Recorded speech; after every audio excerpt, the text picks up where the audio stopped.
What up, players? It's War Boss Tape back up in this mug. Welcome to my weekly Loremaster video update. This is for week 3 in the 2017 July Painting Challenge. I'm charting the progress of my main character, my protagonist, Caleb, as he joins the military, leaves behind his civilian life, and learns how to fight as one out of thousands in a giant fantasy-esque army.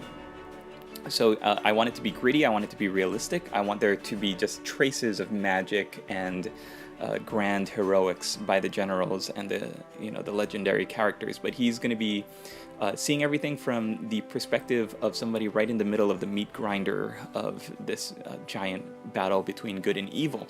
The first 3 chapters the first 3, I guess, parts of the book have to correspond with the 3 weekly goals that I set for myself. The first week, we found out that he's going to willingly join the military.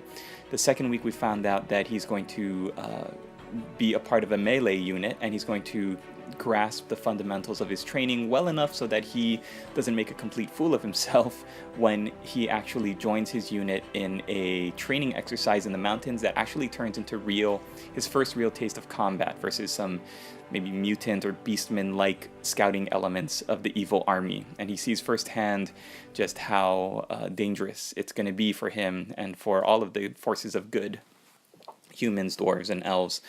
And so I'm going to think about my 4th week objective. My 4th weekly objective is going to be an actual frontline battle where he and the survivors of his unit return to the main training camp, and they tell them about what's going to happen. His heroism in the training exercise gone awry is going to be noted by the officers, and he's going to be put in charge of his own rank. And it's only going to be maybe like 10 guys, but I think it's going to be a good way for him to show off some leadership, but also he's nothing special. He's just like a private first class or something. He's just at the very bottom of the totem pole, but he's a little bit higher than the grunts that he's commanding. And so that'll be a good way to end the book, and I think it's a great way to end the challenge.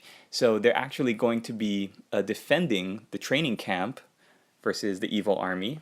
And that will be my week 4 to see how he does. Hopefully I'll finish painting these 3 characters, which is my goal for week 4 in the 2017 July Painting Challenge, and that will reflect how well Caleb does in his first major battle. I think it's a great way to frame the first book, which is kind of taking him out of fantasy civilian life, putting him into just intense physical training, just drilling discipline and fast reactions, and pumping up his endurance and his stamina, and then learning the tactics and how to actually fight with a weapon, then being ambushed in the mountains, seeing firsthand how crazy, chaotic a fight can get when you're caught unawares. And then the 4th week will end with an actual battle sized appropriately to a fantasy kind of setting. So, and then that's where you'll actually have other swordsmen, maybe some outriders.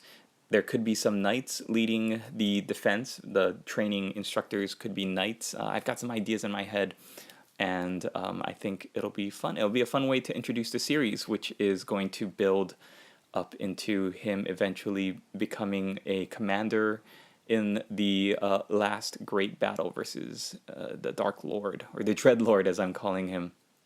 Yeah, I hope this is of interest to you. I hope you are actually following what I'm trying to organize as my thoughts in this Loremaster challenge. It's been a lot of fun plotting it out and seeing how my work at the painting table is going to affect my character.